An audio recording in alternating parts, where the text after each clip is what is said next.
There it is. Good evening, everyone. After a week off, you ready for episode 6? A lot to discuss this A week. lot to digest in your vacation. Speaking of your vacation down there in Duck, North Carolina, how was that? Dad embarrass you at all? No, it was really good. No, good for him. Yeah, actually, a couple of times He was on his best behavior. yeah, in front of his brothers. But yeah, we had good weather. Only got rain one day that whole entire week, so it was Well, good. let's get into it because there's a lot to talk to. Where do you want to start with the Yankees? After last night's game, I nearly threw the computer out of the house with the absolute torture of the way that ended. I switched over to watch Italy England and thought it was over, and then clicked Yeah, over as he's rounding third, and oh, that was horrible. terrible. It's I mean, I don't know. I think you said this to me. They can't sweep a team for some reason. They can't no win that third game. That's a weird. 3-9 this year in opportunities to sweep a series. It's a real weird stat, especially when you got a 5-run lead going into it. I think the bats seem to be waking up, which is good despite injuries. The bullpen seems to be going in the wrong direction. Chapman looks horrible. I didn't understand why at all they didn't bring in Chapman yesterday. I like Green, but Chapman's not going to get better unless you put him in situations to close a game. I wouldn't have went to him either, to be honest with you. Up 5, he's blown most situations when he comes in and it's not a close game, and he has no command of the strike zone. And I'm speculating, but I imagine that they sat down and told him, like, we're going to give you time till the All-Star break to work it through, and 5 runs up, what do you find? Yeah. And you got Green, who's been like rock solid. So that part I totally understand. But losing that game is torturous because you sweep the Astros after those horrible weeks they had. All of a sudden, the momentum's in the favor. Judge elevated huge in my book by doing his little talking trash to let them know that they cheated, but that ended up backfiring on them. The game Saturday night was the best baseball game I could remember in ages. Cole made himself a New York hero if he could do stuff like that, to go the full length, tell the manager, I'm not coming out. You were looking for more strikeouts. He struck out 12 guys, complete dominance in a 1-0 game on a Judge home run, which I think that home run's still coming down right now. But how awesome was that? Well, that's really, I think, with how worried I was with Cole, that was great. And they also, midway through the game, they checked him. Like the Astros asked for him to be checked, and he was checked and passed. But the best was when if there's a guy on YouTube that like breaks down a lot of plays, and he broke down when Boone came out to the mound to talk to Cole, and he can read lips. So he said, Cole said, "This is my mother effing game. Let me finish it. I want to finish it." And that's what you want from. And Alvarez, who was at the plate, has good numbers. 2 home runs off of him earlier, and the best was just it was great that he struck him out, but the fact that he goes like he makes the fist pump and all New Yorkers, we want to see the passion. We want you to know it hurts you as much as it hurts us, because those games are devastating. Yeah. And then you get to beat the Astros in Houston. It's just the crumble of that loss took all the thunder away from what would have been a great weekend. It brings up, are the Yankees buyers or sellers? They're 8 games out. Buyers. I don't think, because really everyone's like, well, to the All-Star break, but I'm really more looking at the fact that their first 3 series, like they have 10 games coming up, after, like the first 10 games after the All-Star break, 8 are against the Red Sox. So you can look like they got a 4-game set coming right out of the bat after the All-Star game. I want to see Cole start in that first game. It's at Yankee Stadium, and I want to see them take 3 out of 4. They have to take 3 out of 4, I think, in both those 4-game sets. I think they got to win 6 out of 8 to not be a seller. And I mean, I still don't think they're out of it. I still think a collapse from the Red Sox could be coming. I don't think that anything is not possible, but the team hasn't shown that it's all of a sudden going to catch fire and stay that way. I mean, Torres has got a couple hits, but it's not like he's tearing the cover off the ball. Voit started to look better, but they need all-star Luke Voit to Voit came off first couple of games was great, and now he's kind of... They're very erratic up and down the lineup. There's nothing. Yeah. They need left-handed hitting.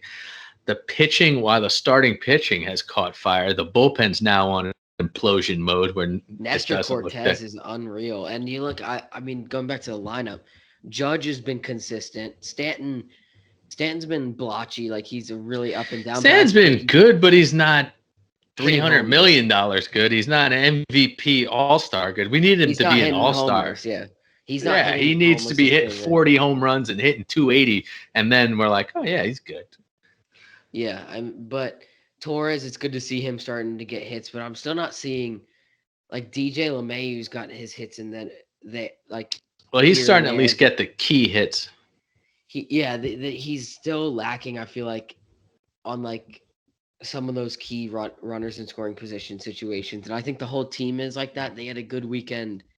In that stat wise, but I feel like it's the same thing. You go into Seattle, you play awesome in the first game, you blow out the Mariners, but then the second game you hang on, and the third game though, nothing to show of it. You lose 4-0. Yeah, just flat and dead. I'm starting to question Boone and whether he's the right guy to motivate this team. I'm not going to question his decisions. I know there's a lot of the analytics, and people are always saying he doesn't make the lineup yet. Whatever. But there was something that Joe Torre did great with all these egos is learn how to motivate certain people different ways. Whether it was, calling them out on something and getting them pissed off, or whether it's letting them, have their fire and calm down. But something's got to give, because if they go 500 in those first 10 games, I think they're going to be sellers. And the last time they were sellers, you remember, that's when they dumped Chapman, they dumped Andrew Miller, and they got a bunch. They got Torres, and they got some pieces in that work. Chapman's value, I don't know how much it is, unless he comes back and has 2 dominant performances. Yeah. I don't know if people are going to pay the right price for these things. I'm ready to move on from him. I think losing Britton has been a bigger miss than people have thought. I think he's really him. We still have yet to see him at his highest, potential. Even with how long he's been in the Yankees, he has his good streaks here and there, and we haven't seen enough of O'Day out of the pen. And I don't know what that does. He's hurt again, isn't he? I don't know what that does in the pen with those guys healthy. I don't think O'Day does anything for a World Series team. Back in the day where you could spot up a side armor against one at bat, but nowadays where you got to actually pitch to a couple guys. These guys are starting to lose value unless, like you said, Cortez has been more valuable than that. Chad Green's had more value. Yeah, but then you got to stretch them out, and then you lose the reliever. So it's. You're always making moves. Montgomery I've never seen someone with worse luck, though. Like, I've never seen more bloop singles go off of a guy and end up bases loaded on what should have been 3 outs. Well, really, it's the matter of fact, I feel like you could switch Cortez with Herman. I think you could switch and put Herman as a mid reliever in the pen, but the staff is not really worrying me right now, besides the fact that the Yankees just don't play well when Montgomery's on the mound, and it's not that he has terrible outings. It's just they're kind of lost when he's on the mound. But I feel like once they get Kluber back, they could really. You can't count on Kluber. The guy's pitched 3 starts in 3 years, so I'm not counting on him as even a piece of the team until he. Yeah, but he was. He had one good start. No. He had one good start. He was not reliable. No way. Go back and look at the numbers. One good start. You can't trust him. Believe me, I want to trust him. He's a former Cy Young winner. I want him to be there, but he's not. He's not. He has not been around this team that much to even make an impact. Speaking of pitchers, the Yankees draft that comes and goes. The first round pick, another shortstop. Lefty Trey Sweeney. Two in the last 3 years. But why are we taking position players? The Yankees are at a team where they could buy position players wherever you want. There's guys all over the league who could hit, who could play defense. You could go out and trade for them. You can't find pitchers. I feel like every draft pick should be a pitcher. Yeah. And apparently it hurts even worse. The ratings are what they are, but everyone says they reached.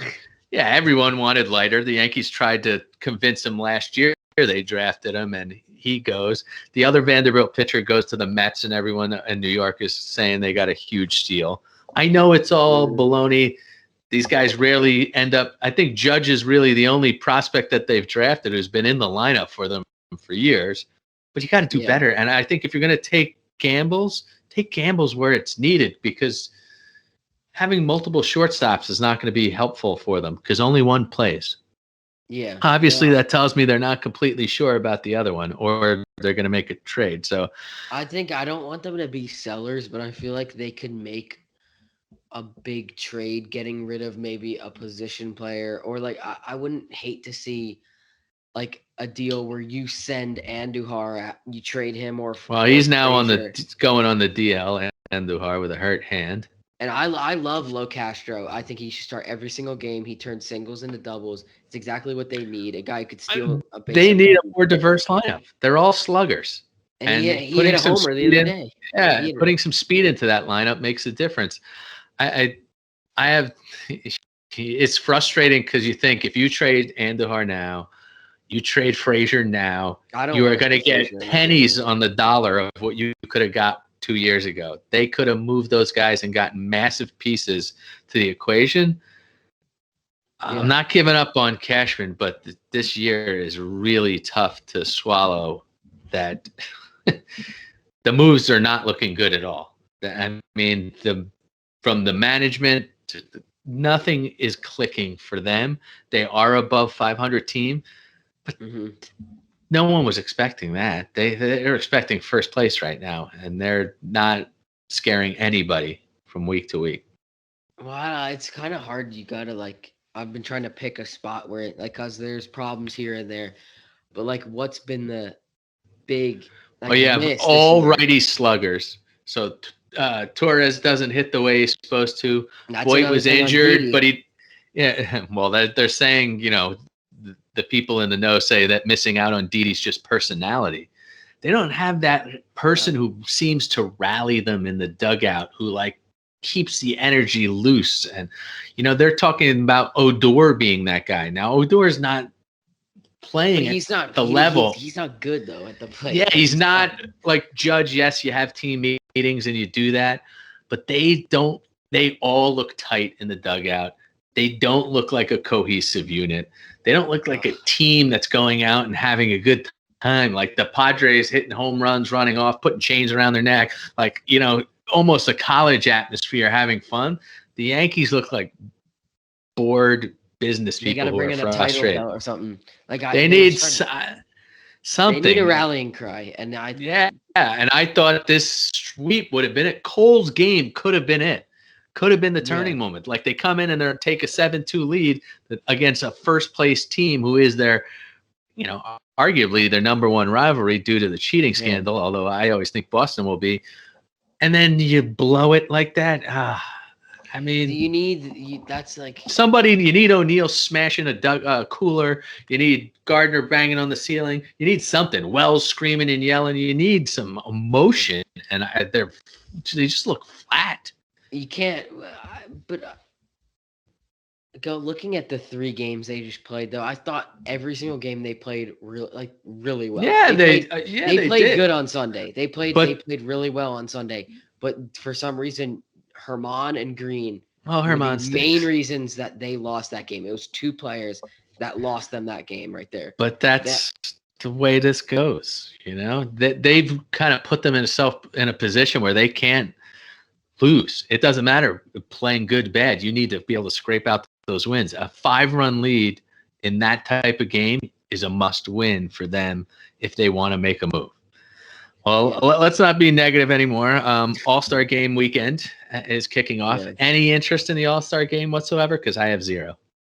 I don't care about the home run derby. I'll watch that because I did the ESPN pick'em thing, so I'll see if I get them right. And I'll I watch mean, I want Judges to at see bat. it. I want to see Ohtani hit. I want to see him pitch. I want to see Judges at bats, but I have no real interest in the game. The future star game is more interesting to me because then you get to start to know who some of these people are. Yeah. But it's weird going into it. I don't know who they are. I mean, I don't have the depth of knowledge for baseball. There's so many people out there.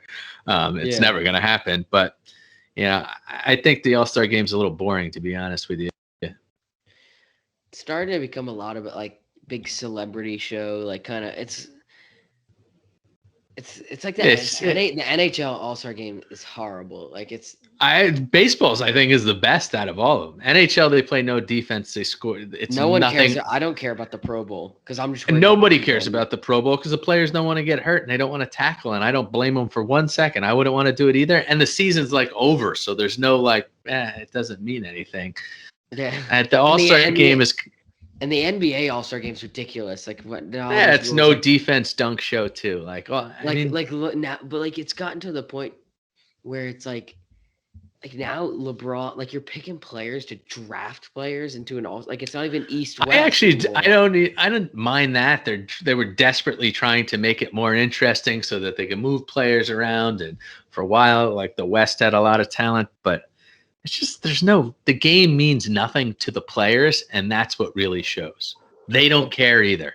They are just doing an exhibition.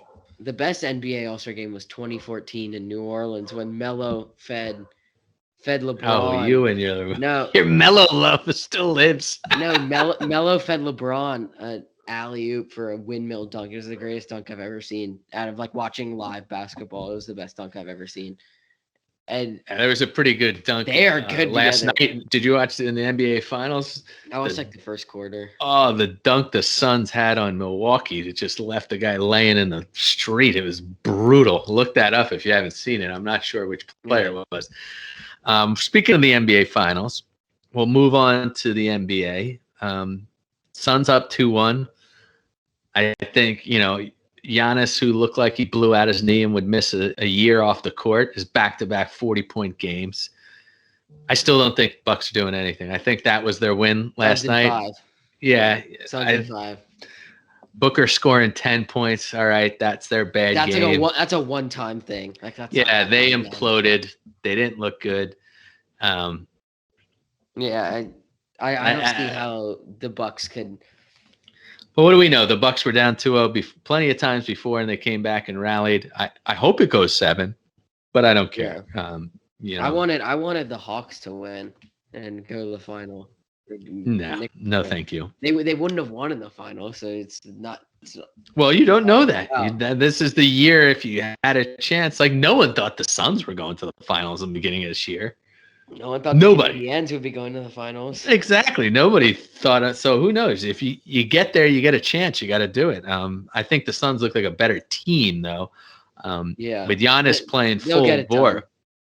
We'll see. We'll see. They get it done. I think Game 4 is everything. If Milwaukee loses, it's over. But if they could rally and put some fear back in Phoenix's mindset, it could change anything. On the Knicks front, a lot of rumors on trades. Possibly, you said Kawhi. No shot I ever see that happening. Kawhi is not a New York guy. He only entertained the talks in New York because he was friends with someone in the Knicks management. That's why he listened to it. I don't think there's any reason for him to leave the Clippers. I can't imagine him leaving. The other names out there, Colin Sexton of Cleveland. Shai Alexander from Oklahoma City, Lonzo Ball, and Lillard. Now, Lillard came out and said that he said nothing about all these rumors. That's all just the press making it up. Lonzo Ball, we know that New Orleans can match, so it's a lot of money. I don't know much about Shai Alexander. 24, 5, and 6 is pretty good numbers for a 22-year-old. I don't know what OKC wants. They have every draft pick in the NBA for like the next 5 years. So what do we just give them 3 more number 1 picks? Like there's only so many spots on a roster. Here, it says the Knicks have. It's like what if Kawhi becomes a free agent or something? It says the Knicks have $39 million salary slot available. while the Mavs and the Heat would need to shed salary to sign Kawhi outright. So it leaves the Knicks as a contender, but it also says here the Knicks are eyeing Duncan Robinson. Yeah, I mean, they're in the game for everyone. I think that it's really difficult on the Knicks management because you're going to have to – there's so many pieces in moving. All these guys are going to be looking to the move. Obviously, Lillard's your first choice. If Lillard doesn't give them an answer before the draft, that's where the Knicks assets are going. Once the draft goes by, no one's really going to want your drafted pieces unless – or rarely do they align with the same, ranking of who you picked or the needs of your team. So, like, if they don't get Lillard before the draft, I think we're going to know a lot 48 hours before the draft and leading up to it because those 3 number 1 picks are the Knicks' biggest assets. So if they're going to trade someone, we're going to hear about it. If they're not going to trade and they draft people, then I see the Lonzo Ball, those kind of conversations ramping up. Maybe you do a front-loaded contract. I don't know. You need to make, like, I know you don't want to do this, but I feel like the Knicks really need to make a big signing that brings a big deal and a player who will actually perform. I want to do that, but the Knicks have told us that for the last 10 years. Oh, we're going to get LeBron and we're clearing room. Oh, we're going to get Durant. Yeah, because the players didn't want to come here. Well, now the Knicks are actually winning, though. Like, you look at the Yankees now and you look at some of the other teams, them signing Cole. Cole comes in, he immediately performs, sticky stuff or not, whatever you want to say with that, he was. Yeah, but the Yankees had no problems, A, paying people, B, not that the Knicks had problem paying them, but they had no – people want to go to New York. They know it's first class to the top. The Knicks have this owner sitting above them that whether it's true or not, there's certainly a ton of players who hate him, former players. And you also have a camp that thinks he's very loyal to his players. Like, you look on the hockey side, there's no problems on the hockey side. Basketball side's a disaster because he says stuff and puts his foot in his mouth. But the Knicks, until they get that next one, like, Damian Lillard would change the trajectory of the Knicks for the next decade, even if he only plays the next 5 years. But if you have to give away everything you built to get there, it's a huge problem. Like, I don't think you could give up. I know you don't who you'll give up, but you can't give it all away to start over. Otherwise, you're going to be back in square one. Then you have, 2 stars, and you're going to have to fill in the roster. I don't know. Maybe that's enough for in the NBA. You get Lillard, and you have. I'm drawing an absolute blank on the Knicks' best player right now. Sorry, but Randle. Yeah, if you have him and Randle, maybe that all of a sudden a free agent goes. You get those veteran guys who go, I'll take a shot on that team. They might win a title. Like, the way the Nets put all their money in the basket of 3 players, and then you get guys like, all right, I'll take a 1-year deal to come over there. Then you pick up the guy from the Pistons. You pick up all these guys who normally would be out for salaries or they're chasing a win, like Andre Drummond going to the Lakers. Maybe all of a sudden those guys change their mind. Like, all right, I'll take the 1-year deal with the Knicks because I got a shot at winning. But they're not there yet. And until they get that other star, I don't think anyone's going to, make that move other than Ball, who's looking for the publicity of New York City. And I'm sure his dad is anxious to get someone in town. Oh, I would like it if he came. I mean, can't hurt unless you give up like a really valuable piece. I mean, they need someone. They need someone that could grasp the attention away from some of the other guys. Like RJ Barrett should not be. I don't think they need. You're so hard on RJ Barrett, but RJ Barrett's young. He came a long way in 1 year. He take a look around the league at some guys. It takes a little while to get up to speed and to perform and to be at level at that thing. I know you always go back to your comparisons, but he is extremely young. So I don't want to give him up yet. If you had to give him up for Lillard, maybe you don't have to give up everything else. Who knows what Portland wants? I'm sure Portland doesn't want to get. I'm sure Portland wants no part of getting rid of him. So Lillard's going to have to force that move. Until I hear him say he wants to be traded, I think you have to pursue the other guys. You need a point guard. and then hopefully you could get a point guard. I know people keep saying this and they'll probably criticize me, but I don't want Chris Paul. I don't want someone 36. Really? I don't want someone the New York teams have a legendary track record of signing old guys breaking down. I don't want any old veteran all-stars just because Paul's not like you're not gonna if the Knicks get Chris Paul, they're not gonna get him to be the number one player in the team.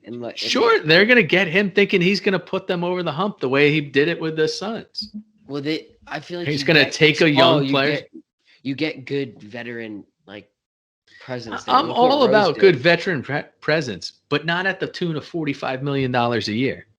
And I do not want to blow your entire salary cap on an aging veteran who has multiple injuries, and then there's one injury for missing the season, and then the second year of the contract does nothing. Yeah. I mean, so you saw with the Nets what happens if you have these heavy contracts. One guy goes down, you're in big trouble. Yeah, you're not gonna. And especially if it's an older guy, like if you're going to give a lot of money, I hope it's to a younger guy, who at least you're going to get multiple years for. I mean, if you're going to the veteran presence, I'm fine with Derrick Rose. Let's get a young point guard and have Derrick Rose mentor that and be the sixth guy off the bench. But otherwise, I don't like that situation at all. Yeah. Anything else on the Knicks here? No, I think it's just a bunch of rumors on trades, free agents, but I do want to recap the Stanley Cup final before we get into the Rangers. As I just was watching them do their boat parade again, who would have thought Tampa Bay, the city, has 3 titles in the last year? I mean, what the heck is going on? They become the sports town. I want to say they deserve it because they've had so many years of they had so many years of just horrible blowing in the playoffs, like 2015 losing the final. I don't know. The fans maybe deserve it. But you can't tell me the Rays management deserves anything. That they don't invest in the hockey team. Not the hockey team. Well, they're gonna have to blow that team up. And that's the fun part. It's going to go away, and I think it's going away, and it's going away fast because they made the very suspicious, probably rule-changing moves by holding guy on IR for the entire year, and so that they don't have to pay a $9 million salary, and they could have extra players. And then you go into the playoffs, you bring them back. Hey, that's they played by the rules. It's smart on their management. I mean, just watching Tampa win and McDonough do great. That trade, what a bust that was for the Rangers. You look back, they got really nothing compared to the value. I saw today that they're going to there's a chance they would ask Stamkos to move because they need to dump salary because now all these maneuverings that they did are going to come back and pay for them. Yeah, they're going to have to pay the piper and get rid of some of these guys, especially the veterans who are big money. We'll see what happens. NHL's on the brink of losing so many powerhouses to age. I mean, you look this year, I think, is the beginning of the downhill trend for the Penguins, and I think for the Capitals too. I don't think they're going to be able to do it much longer. And you were talking about the Lightning. They're going to have to pay. Think of all the guys you got to pay. Let's start with the defense. You have what they have. They have Savard, Hedman, Sergachev, McDonough. Tyler Johnson's not a defenseman, but they have a bunch of guys. Then you have Killorn, you got Kucherov, you've got Stamkos, you've got Cirelli, Cirelli's going to need to be paid. You're going to have all these guys that need to be paid, and they're getting old. So that's the big thing all the time. Tampa's good, and Vasilevsky's going to need probably one of the biggest contracts in NHL history. He is by far the best goalie in the NHL. It's not even close. It's not even close at all. Even though they have a good defense, it's not even close. The guy is ridiculous, and you can make an argument that he single-handedly brought them through the playoffs, but I didn't like seeing them win. I'm tired of everyone talking about Pat Maroon winning 3 cups in a row. Yeah, he's done jack crap to win any of those cups. I mean, He's done nothing to win. He had really been. I mean, he did a little for St. Louis, but other than that, winning Tampa Bay winning twice, he did nothing. I mean, sometimes that's. I mean, Robert Horry was on a million teams. Sometimes and I hate Ryan McDonough, dude. I just want to punch him in the face. He looks so annoying. Why do you hate him? He's a Ranger. He was great with the Rangers. I love Ryan McDonough. He's going to be. He's one of the guys on the block. Because they named him captain over Girardi and Stahl, and so he why clearly didn't deserve it. He's not. He how do you? That's ridiculous. That's ridiculous. Girardi and Stahl had been there since like. Yeah, but Girardi and Stahl were also on their way out, and you needed to play in 15. Yeah, but those guys weren't playing at the level that they were. And what do we know? We're not in the locker room, you know. So McDonough might have been the voice that people were listening to. You know, Girardi was notoriously a quiet guy. And now they're saying with all this like captain stuff, they're saying that it's either going to be Lindgren or Trouba. And I just don't think that's the right. Well, a captain decisions shouldn't be made by us. It should be made by the players because they know what's going on within. I know you had a beef with Trouba, but every article you read about Trouba, the players that he goes to bat for love him. And that's what's more important than me and you seeing. But he doesn't have like he just doesn't have the experience, and I feel like the crowd, like the fan. Trouba doesn't have the experience. What are you talking about? Okay, he's never been to a Stanley Cup final. Who on the Rangers has?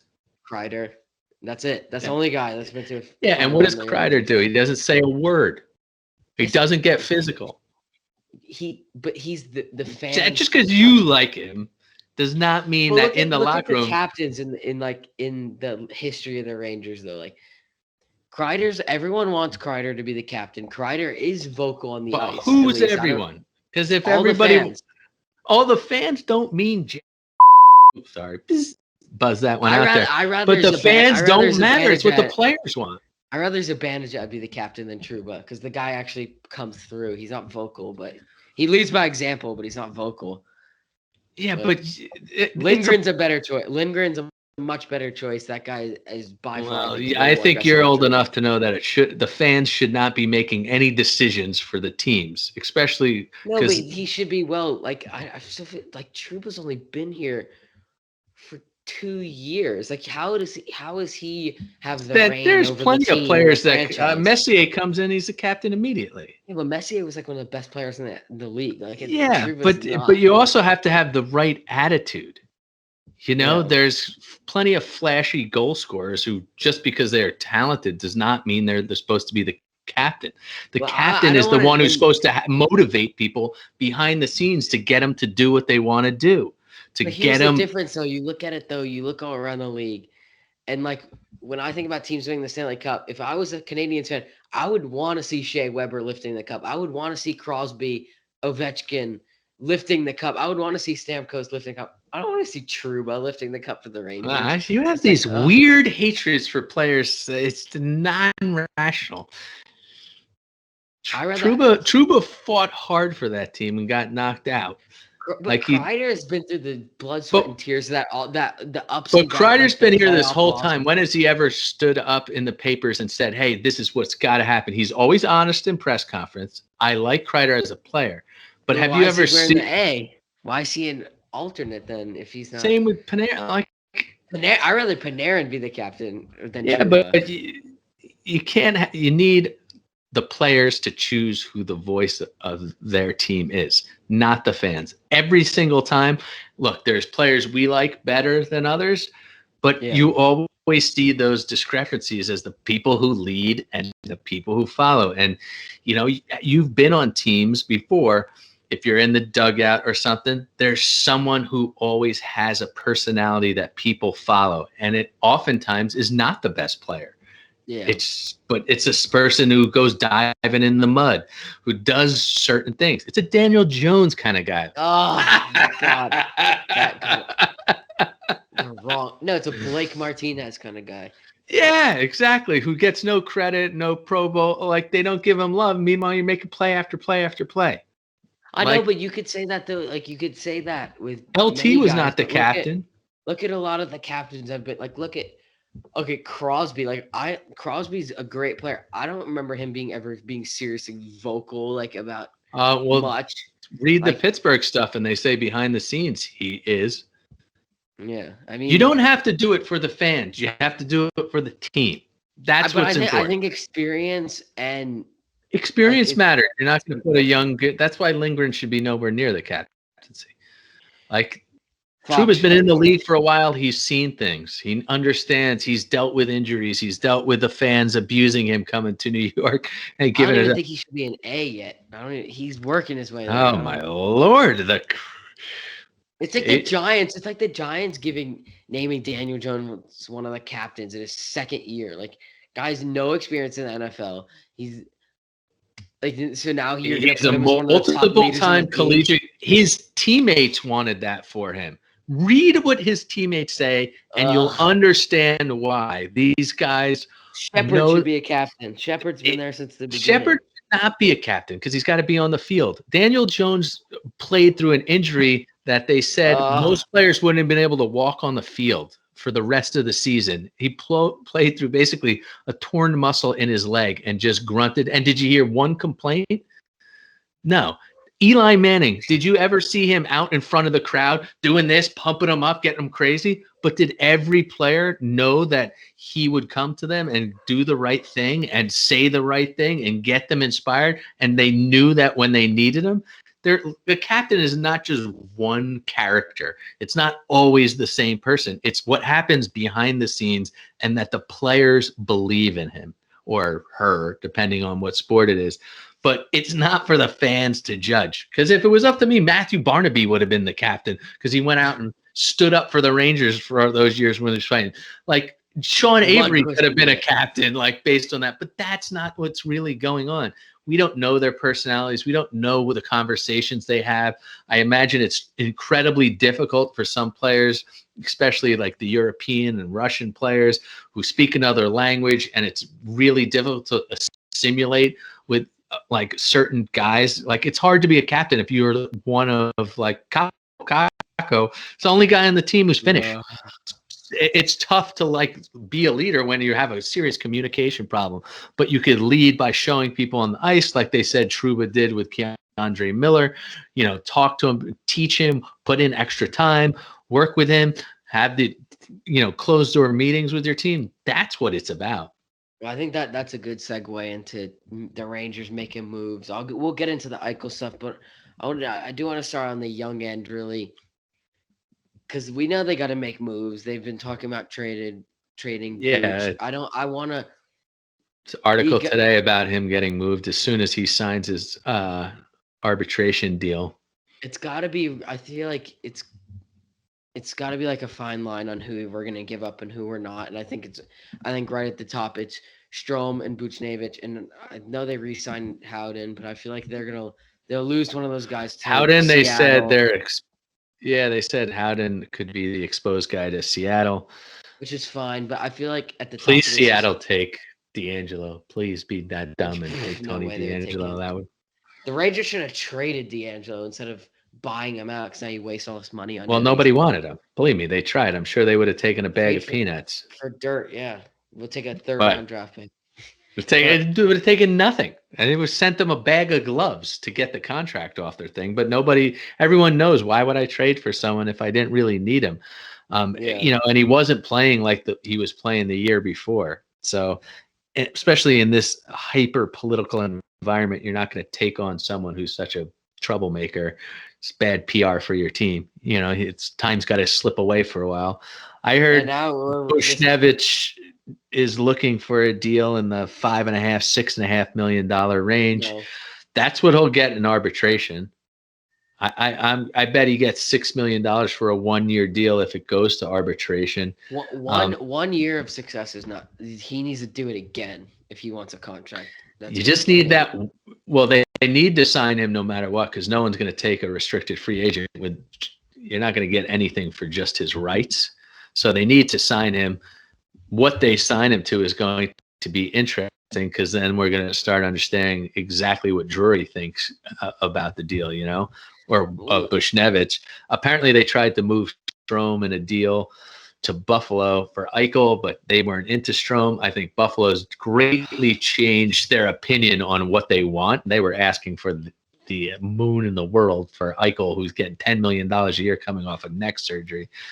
But there's so many rumors out there. It's such a big thing. Like if the Rangers can add a couple guys, say they get Eichel, they get Cizikas, you need, and believe me, I'm ready for this win now. I'm tired of getting younger. I feel like that's been an eternity. Well, they got too many guys and not enough place to put them in the lineup.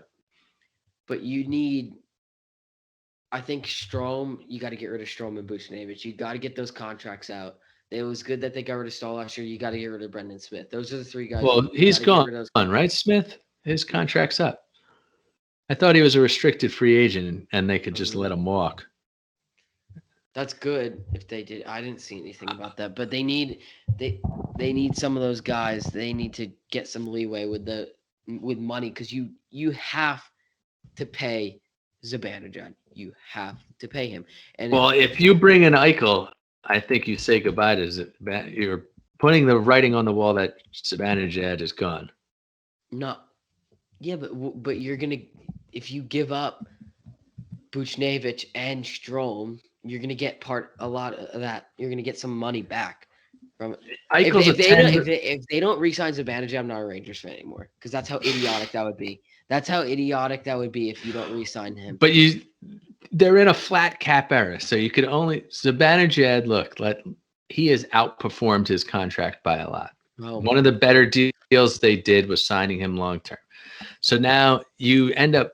He wants $8 million a year from now. Can the Rangers afford that and keep all these other young players who are coming up? You're gonna have.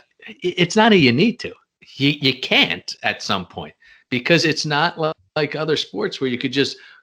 It's not like the Yankees. You could just blow through the cap and there's no consequences. You just can't keep all these people. It's not a matter. Like the Rangers would gladly spend all the money if they could keep every talent.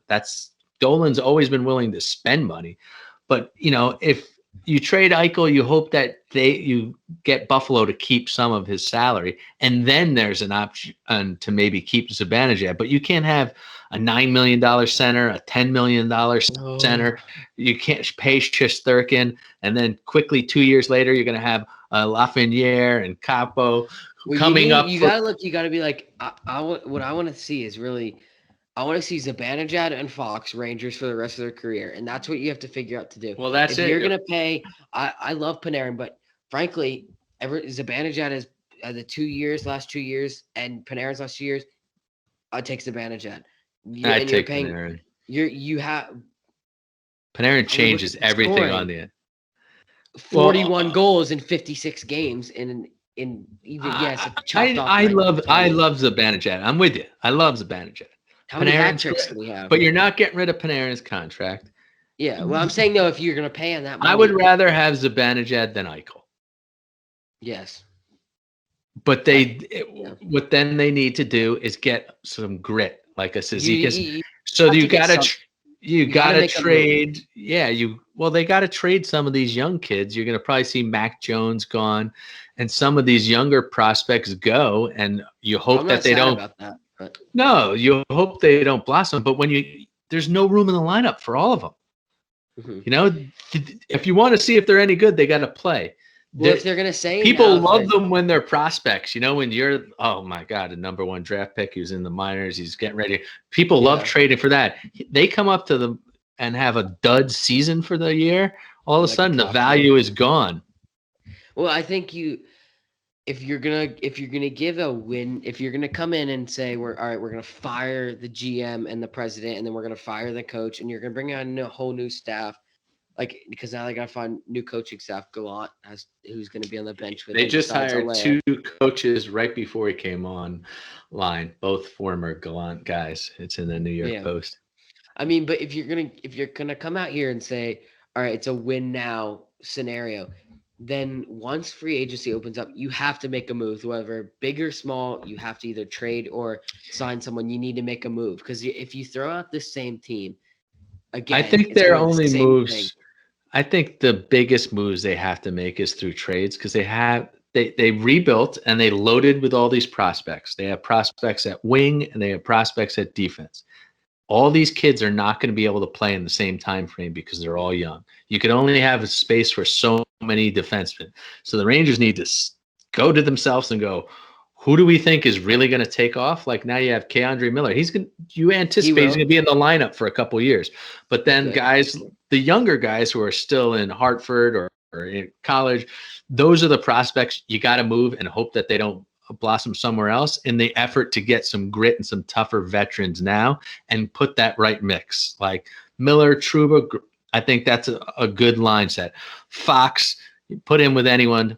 But Fox, you don't have to pay him this year. You probably don't even have to pay him next year. But at some point, he's going to be a huge deal, probably around the similar time as Zibanejad. You hope the salary cap blows up based on the fact fans go back, a little more popularity. But there's business decisions that keep them from being like the Yankees, where it's just like, well, if we want him, we'll just pay the tax. That's what stinks. And Tampa was super creative this year and saving all that money by having people on the IR, but they're going to pay the piper this year and they're going to have to dump a lot of guys. Yeah, well, it's going to cost them. I feel like it was worth it. Back-to-back cups. Yeah, back-to-back. It's worth it. I'll trade that now. I'll trade a lot of players for back-to-back. You could take a bunch. Yeah, but with that, Matty, I'm ready for the Rangers to now become a contender because you're not going to if you don't make the playoffs this year, what's the purpose of getting rid of Quinn, it was a total Gorton with 100%. If they don't make the playoffs and make the playoffs, like now because you make a move, Gallant is good in experience. I don't see it. I don't see them. You have to make the playoffs. Lafreniere and Capo have to take big upswings. Huge year for Zibanejad. I mean, the more I read about Zibanejad, the reason he had that bad time sounds all COVID related. Sounds like his body was completely wiped out and he just wasn't telling the world. But if he comes back strong, because they said his legs were weak. Apparently, was it Kako too who had said his legs couldn't get under him after COVID? I think if you look at it with the young stars, I feel like I could see the difference that Kako got better within a year, but he still needs. He needs to play like a top 5. Yeah, he needs to play like a top 5 player. Lafreniere was really good. Lafreniere was good in the second half of the season. He was good. I'll take that for a rookie. Yeah, but I want Crosby good. I want Messier good. These are top 3 draft picks. And you're gonna have to. I feel like you look now. If you go through what the lines were, say beginning of last year, you got Buchnevich, Zibanejad, Kreider, which has always been a reliable line. I like Fox and Lindgren taking the top D pair. Then you have second line. You had Strome, Panarin, and Lafreniere, and then you had Trouba and Miller. And then you go with the third line. What was the third? The third line was Lemieux. The third line was someone new all the time. It felt like the third line needs to be guys who are going to go out there and knock someone's head off. Well, you had at the bottom you had Lemieux, Howden, Gauthier, blah blah. Who else? And then you had Hayek on that last D pair. You had Hayek and what is Smith. Smith. And who was the other guy who played really good? The older guy, Black and Jack Johnson. No, he played terrible. He scored a bunch of goals for the Rangers, and he was a veteran. And they're actually going to – was it Blackwood? Oh, Blackwell? Colin Blackwell? Yeah, Colin Blackwell, because he was ending up being a great player, and they're actually saying they're going to protect him over Howden. Oh, 100%. There's no way I would – Howden was – look, I mean – Howden was a disappointment. For trading JT Miller and Ryan McDonough, where those guys are in their career, just to get Vlad Nemeskov's not even on the team anymore. Nothing. Brett Howden, and then big disappointment. Someone else. Howden is not what Howden is. I don't even think he should be in the NHL. I think he should be in the minors. He should be. He deserves to be in a system, but he should be in Hartford. He should not be. If the Rangers are talking about being a playoff team, he should not be your starting 4th or 3rd line center. That's not a recipe for winning with him because he doesn't. Libor Hayek is the other one who came in that deal. I like him. Yeah, but I love JT Miller. And aggressive. And I love McDonough too. I know that was the financial things too. That's why they made the deal and they were rebuilding. But that trade looks like a big F in the past. Well, anyway, Matty, I know you got to go to baseball practice. You got about 15 minutes. So let's wrap it up here. Any final points for the week ahead? Baseball will be a little slow. See what happens. I don't know. We lose. We're going to lose. We lost hockey, so now we're going to lose basketball. So now it's going to be. But the number one's coming, buddy. Football. I can't wait. Joe Judge, Daniel Jones. Here we go. It's going to be a super season. They better win the Super Bowl. I don't need the Super Bowl. I'm about win a playoff game. I'd like to see Giants Bears in the NFC Championship game. Oh, but that's like the death of you right there. Giants. Yeah, let me die in that game. I'll have to fly down and watch it at your house because my wife will kill me. But it will be fun. I think the Bears are going to make the playoffs. Oh my God! You better not let Caroline hear. She's lucky she probably won't listen to the end of this. Otherwise, somebody will be cut off. There'll be some nasty pictures of you on social media. But well, for the Bears, I hope that their quarterback does well, so that there's a lot of optimism towards the future. Nice University of Delaware head coach Nagy. Hope he keeps his job. But I hate Justin Fields. We'll be ready to start talking football real soon. NBA will be wrapped up. Baseball, we'll have trade deadline. We'll get back at it. Good to see you again, buddy. Good luck at baseball practice. Thank you. Love you. Till next week, guys. See ya.